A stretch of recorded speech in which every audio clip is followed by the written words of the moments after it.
இப்போ மோர் ரசம் வைக்கிறதுக்கு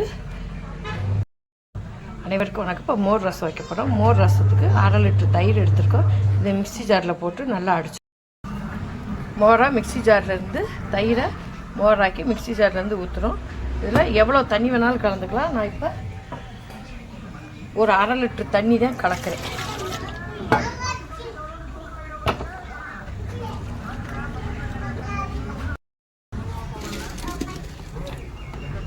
மோருக்கு தேவையான அளவு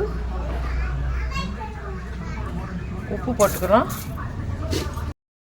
இப்போ தேவையான அளவு பெருங்காயம் போட்டுக்கலாம்.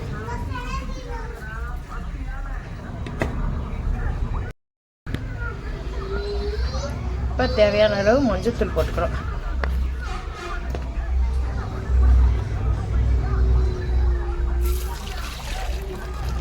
இப்போ மோரை வந்து நல்லா கலக்கிக்குவோம். இப்போ வந்து மோரை நல்லா கலக்கிக்குவோம்.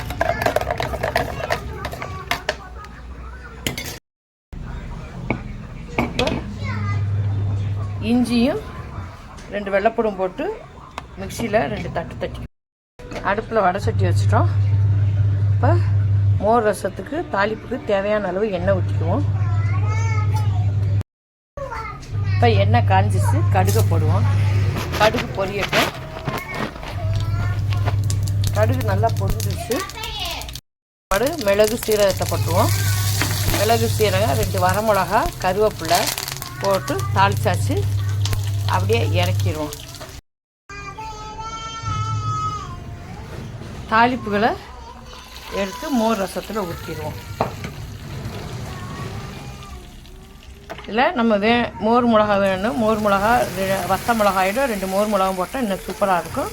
என்கிட்ட மோர் மிளகாய் இல்லாதனால வெறும் வத்த மிளகாயோட நிப்பாட்டிக்கிட்டேன். அனைவரும் எங்களுடைய மோர் ரசம் ரெடி ஆயிடுச்சு. அனைவரும் எங்களுடைய சேனலை லைக் பண்ணுங்கள், ஷேர் பண்ணுங்கள், கமெண்ட் பண்ணுங்கள். நன்றி, வணக்கம்.